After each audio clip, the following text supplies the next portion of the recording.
কোরআনুল কারীমের মধ্যে পৃথিবীর ইতিহাসে আল্লাহ তাআলা বহু নবীর সম্প্রদায়কে আল্লাহ তাআলা আযাব দিয়ে একবারে চিরতরে ধ্বংস করে দিয়েছেন পুরা জাতি। এমন ইতিহাস কোরআন শরীফে আছে। নূহ আলাইহিস সালামের জাতি,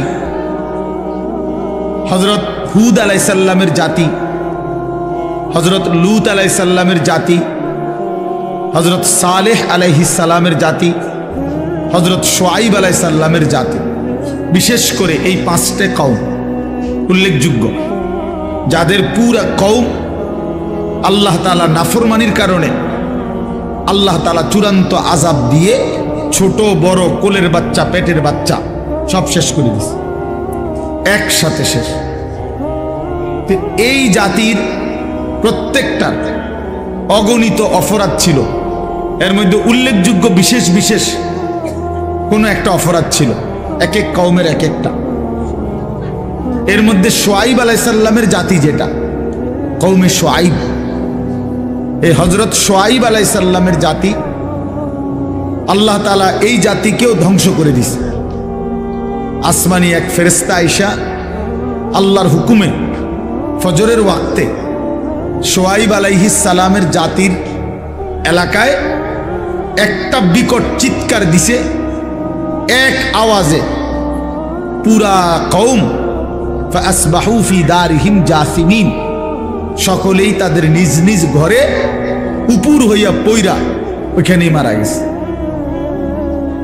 এই অবাধ্য জাতি শুআইব আলাইহিস সালামের কওম, তাদের বড় অপরাধ ছিল, মেইন অপরাধ ছিল তারা ওজনে কম দিত।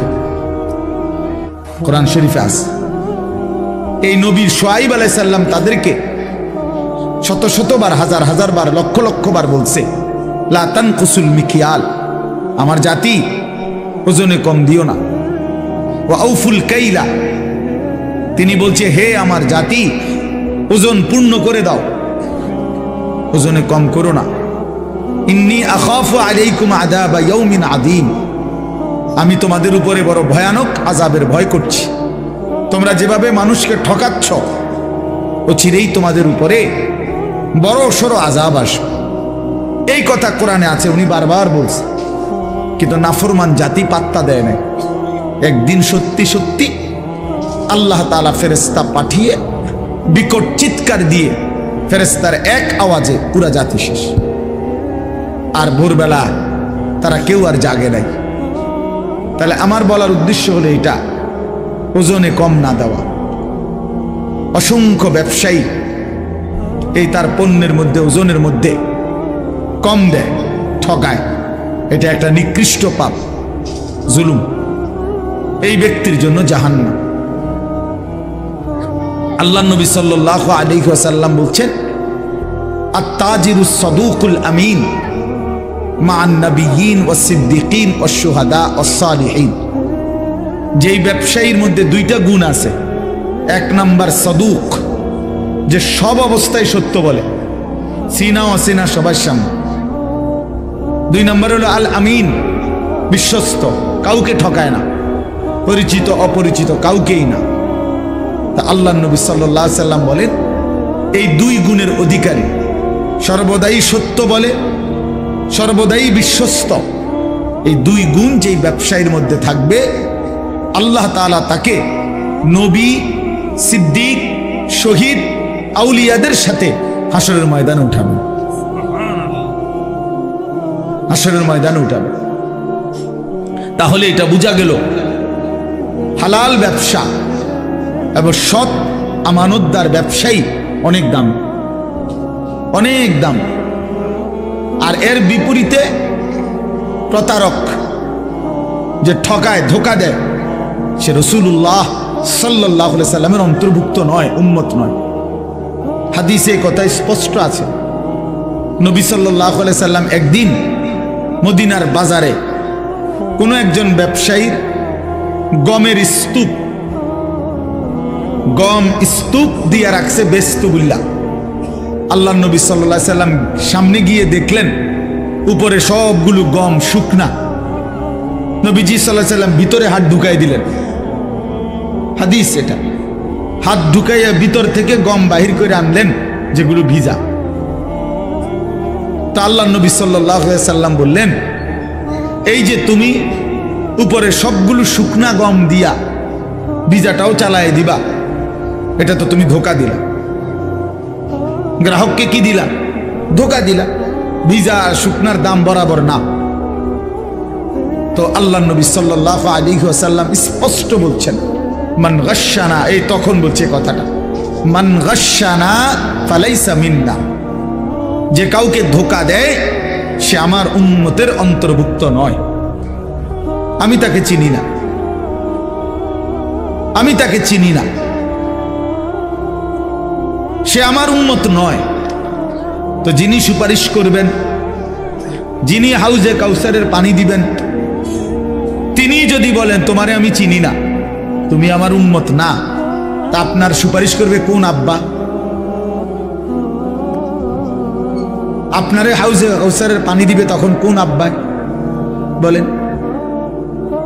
আছে তখন কেউ? থাকবে তখন কেউ? এই জন্য এটা খেয়াল করা। শুধু ব্যবসায়ী না, প্রতিনিয়ত আমরা লেনদেন করি। মানুষ মাত্রই সমাজবদ্ধ জীব। মানুষ একাকী থাকে না, একাকী পারবেও না। মানুষ অপরের সহযোগিতা না নিলে চলতে পারবে না। আমি কিছু টাকা দেব, উনি কিছু পণ্য দিবেন, কখনো আমি পণ্য দেব, উনি টাকা দিবেন। এই লেনদেন প্রতিনিয়ত মানুষকে করতেই হবে, নাই তো দুনিয়া চলবে না। এটা আল্লাহ তাআলারই কুদরতি নিজাম। তাহলে লেনদেন মানুষের একটা স্বাভাবিক জীবনের অংশ, জীবনের অংশ। লেনদেন মানুষকে করতেই হয়। অতএব বাপ, এই এক নাম্বার কথা মনে রাখবেন, লেনদেনের মধ্যে হারাম না করা, কাউকে না ঠকানো, কাউকে। 100 গ্রাম কম দিলেন তো তাকে ঠকাইলেন, একটা কমলা পচা দিলেন তো তাকে ঠকাইলেন। মালের গুণাগুণটা 2 নম্বরটারে 1 নম্বর বললেন, তারে ঠকাইলেন। আর তখন এই উপার্জনটা হারাম। আল্লাহ নবী সাল্লাল্লাহু আলাইহি সাল্লাম বলেন, মানিশতারা শাইআন বিআশারাতি দারাহিম ওয়া ফীহি দিরহামুন মিন হারাম, যে কোনো একটা জিনিস ক্রয় করছে 10 টাকা দিয়ে, তার মধ্যে 1টি টাকা ছিল হারাম, আর 9 টাকাই হালাল।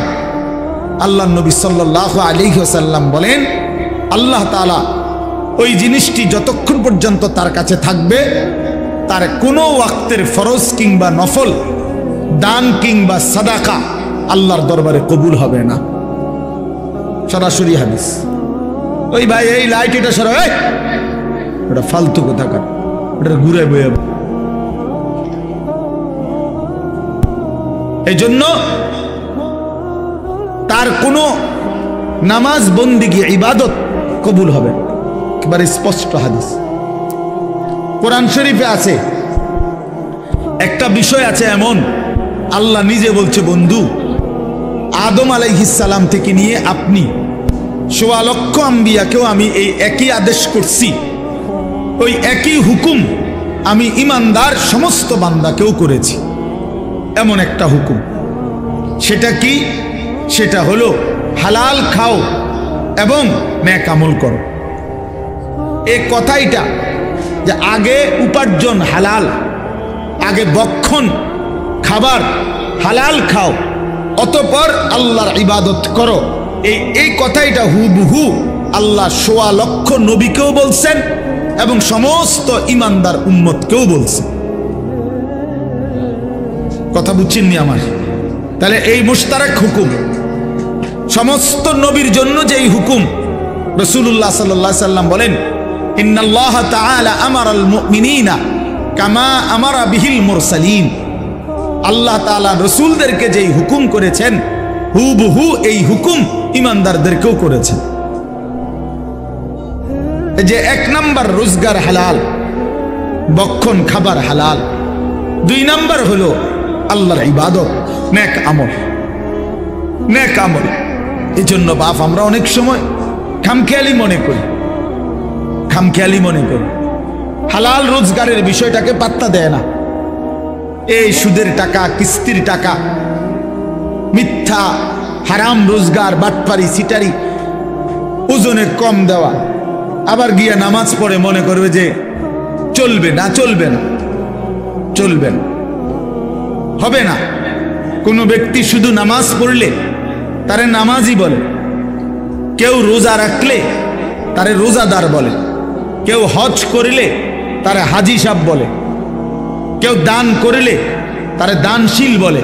কিন্তু দিনদার, মুত্তাকি, ফরহেজগার, আল্লাহওয়ালা তাকে বলে যে পুরা দিন মানে।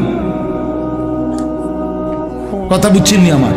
আর জান্নাতে যাওয়ার জন্য শুধু নামাজি হওয়া যথেষ্ট নয়, শুধু রোজাদার হওয়া যথেষ্ট নয়, শুধু হাজি সাহেব হওয়া যথেষ্ট নয়, শুধু দানশীল হওয়া যথেষ্ট নয়, বরং পুরা দিন মানা জরুরি। আমার জন্য, আপনাদের জন্য। আমি না মানলে আমি লাভ ক্ষতিগ্রস্ত, আপনি না মানলে আপনি ক্ষতিগ্রস্ত। কথা বুঝছেন? বহুত জনে তো মানে না, এ কথা কই হালাই দিলই তো না। বহুত হুজুরেও তো মানে না, না মানুক। আমনে মানবেন, কারো অমকে মানে না, তোমকে মানে না, এ কথা বলে উড়াই দিলে হবে না। আমনে তো উনার কবরে যাইতেন না, আপনি তো আপনার কবরে যাইবেন। এই জন্য হালাল রোজগার এটা অত্যন্ত গুরুত্বপূর্ণ। তলাবু কাসবিল হালাল ফরিদাতুন, সরাসরি হাদিস, বাদাল ফরিদা। নবী সাল্লাল্লাহু আলাইহি সাল্লাম বলেন, নামাজ, রোজা, হজ, যাকাত এই ফরজগুলো আদায়ের পরে হালাল রোজগার তালাশ করা এটা দ্বিতীয় ফরজ। দ্বিতীয় ফরজ কাসবিল হালাল, হালাল রোজগার, হালাল রোজগার। রাসূলুল্লাহ সাল্লাল্লাহু আলাইহি সাল্লামের জামানায় এক ব্যক্তি কাবা ঘর ধরে, কাবার গিলাফ ধরে বহু দূর থেকে সফর করে বালু সালু নিয়া কাবার গিলাফ ধরেছে, আল্লাহর কাছে দুই হাত তুলে দোয়া করতেছিল বিভিন্ন কিছু, ইয়া রব্বি, ইয়া রব, ইয়া রব, আল্লাহ আমার এই দরকার, এই দরকার, এই দরকার। তিরমিজি শরীফের হাদিসের মধ্যে আছে, আল্লাহর নবী সাল্লাল্লাহু আলাইহি সাল্লাম সাহাবীদেরকে বললেন, দেখো তো, মাতামুহু হারাম, মাশরাবুহু হারাম, গুজিয়া বিল হারাম, ফাআন্না ইউস্তাজাবু লা। এই যে লোকটা, সে যা খেয়েছে হারাম, সে যা পান করছে তাও হারাম, তার শরীরের গোস্ত রক্তগুলো যা হয়েছে তাও হারাম, ফাআন্না ইউস্তাজাবু লাহু, তাহলে কিভাবে তার দোয়া কবুল হবে? যদিও সে কাবার গিলাফ ধরে রাখছে, যদিও সে আল্লাহর ঘরের সামনে। তো রাসূলুল্লাহ সাল্লাল্লাহু আলাইহি সাল্লাম যদি বলেন হারাম খোরের দোয়া কবুল হয় না, তা আপনি গাছ জোরে নিয়ে দোয়া কবুল করাবেন? কথা বলেন না? ইমাম সাহেব রেটে 100 দিলে ইমাম সাহেব দোয়া কবুল করাইয়া এরপরে বেহেশতে জমা দিয়ে আইবেন? হ্যাঁ, কি বেহেশত এই মাওলানা রুহুল আমিন, মাওলানা অমকের, আবু হানিফ, আনিসুর রহমান, হেগো বাফের সম্পত্তি? হ্যাঁ, কথা বলেন না কেন? বেহেশত কি ইমাম সাহেবের বাপের সম্পত্তি? তো ইমাম সাহেব কি টেন্ডার নিয়ে আসছে বেহেশত, যে আমি দূরের টেন্ডার লইছি 10 শতকের? তো কি ভাবছেন? আপনার সমস্ত জিন্দিগির পুরা নাফরমানি ইমাম সাহেবকে 100 দিয়ে মিলাই দিব, এত খামখেয়ালি ভাবলেন? সারা জিন্দিগির সমস্ত হারাম উপার্জন 200 টাকা দিয়া ইমাম সাহেব সাফ করায় নিব, এটা কি আসলে? এতটা মামুলি কিভাবে ভাবলেন? এতটা খামখেয়ালি কিভাবে মনে করলেন? এত এব। আল্লাহর নবী সাল্লাল্লাহু আলাইহি ওয়াসাল্লাম বলছেন, লা ইয়াদখুলুল জান্নাতা জাসাদুন গুজিয়া বিল হারাম।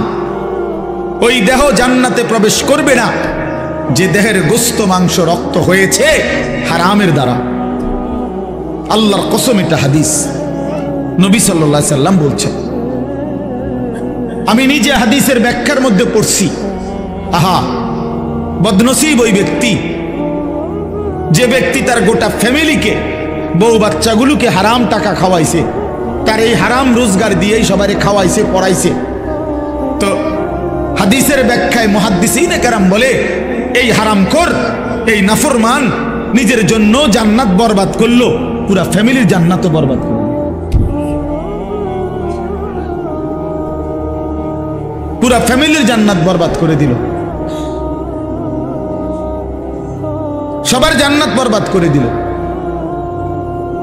এই জন্য বাবা, আপনি যদি মনে করেন ইসলাম শুধু নামাজ না, ইসলামের গুরুত্বপূর্ণ ইবাদত নামাজ, কিন্তু ইসলাম শুধু নামাজ না। ইসলামের গুরুত্বপূর্ণ ইবাদত রোজা, কিন্তু ইসলাম শুধু রোজা না। ইসলামের অত্যন্ত গুরুত্বপূর্ণ ইবাদত হজ, কিন্তু ইসলাম শুধু হজ না,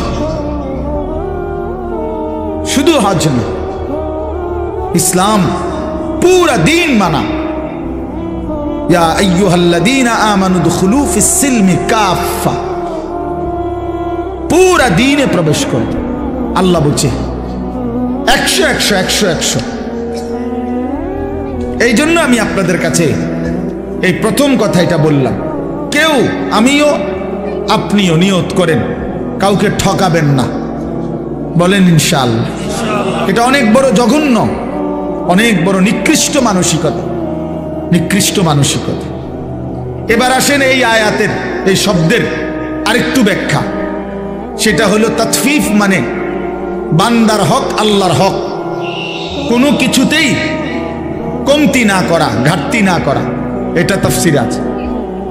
আল্লাহর যত হক আমার কাছে তা পূর্ণ আদায় করা, ঘাটতি করলে, কমতি করলে, ত্রুটি করলে এটা তাতফিফ। এটা তাতফিফ, ওই ব্যক্তির জন্য জাহান্নাম। বান্দার হক যেটা, সেখানেও যদি কেউ ঘাটতি করে, কমতি করে, ত্রুটি করে, ধোঁকা দেয়, না দেয়, তো সেটাও তাতফিফ, ওই ব্যক্তির জন্য জাহান্নাম। আসেন আমি দুইটা উদাহরণ দেই। এক নাম্বার হলো নামাজ, আল্লাহর হক। কার হক? এই নামাজ যারা আদায় করে তাদের দায়িত্ব নামাজের মধ্যে এক সুতাও ঘাটতি না করা, তাইলে তাতফিফ হবে।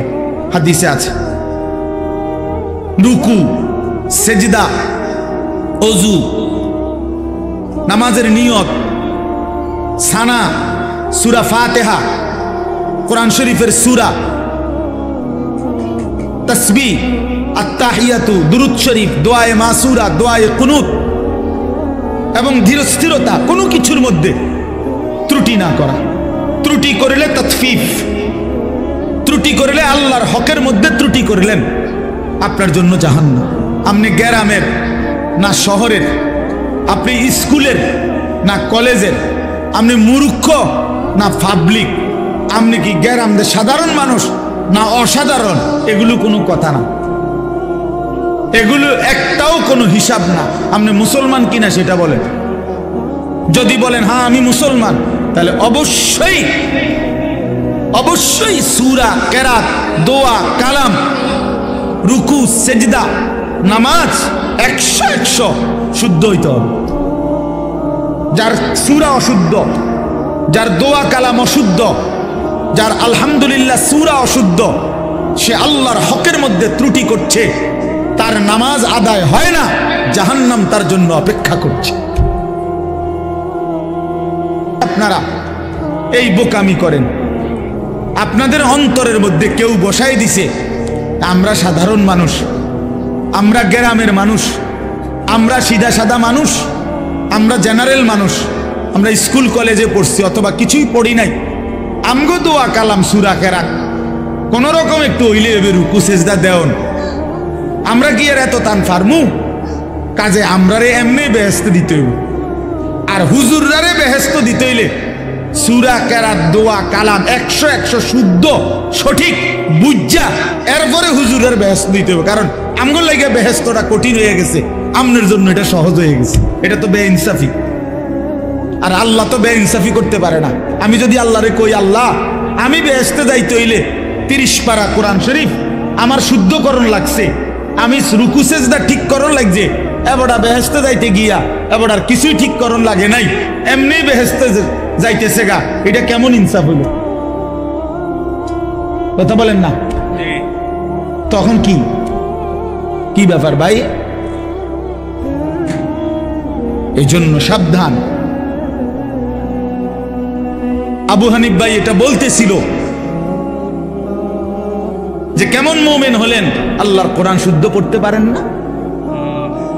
আমি তো বলি আল্লাহর কোরআন যে শুদ্ধ পড়তে পারে না ওই বেটা বোবা। কেন শুদ্ধ পারে না? যেহেতু সে বোবা। বাস্তব মূলত এ বেটা বোবা দেখতে পারে না, কথা কইতে জানে না। বলে না আমি তো কত কথা শুনি, না এগুলো কথা না, এগুলো ছাড়াও দুনিয়া চলত। বাকি যত কথা বলে মানুষ, এগুলো না বললেও দুনিয়া ভোগ করা যাইতো। যার প্রমাণ বোবা নিজে। যারা বোবা মানুষ তারা ভাতও খায়, বোবা মানুষ পেশাব পায়খানাও করে, বোবা ঘুমও যায়, বোবা বিয়েও করে, বোবার বাচ্চাও হয়। তোমার তো তাইলে হইতে কেমনে দুনিয়া ভোগ করে? কথা বলেন। তাহলে বুঝা গেল কথা না বলিয়েও দুনিয়া কি করা যায়, তো সারছে তো। তাইলে আর আমনে কথা কইয়া লাভ হইল কি? আপনারে জবান দিল কেন? তাইলে বাতের লাগে তো হেবেটা ভাত খায় কেমনে? আপনারে জবান দিল কি লেগে? হতনের লাগে তো হেইতে হতে কেমনে বলেন? ওই অন্ধ লোক দুনিয়া ভোগ করে কিভাবে? ওই বধির লোক দুনিয়া ভোগ করে কিভাবে? এই জন্য বাপ আল্লাহর হক অনেক, এত রাত আমি সব বলা যাবে না।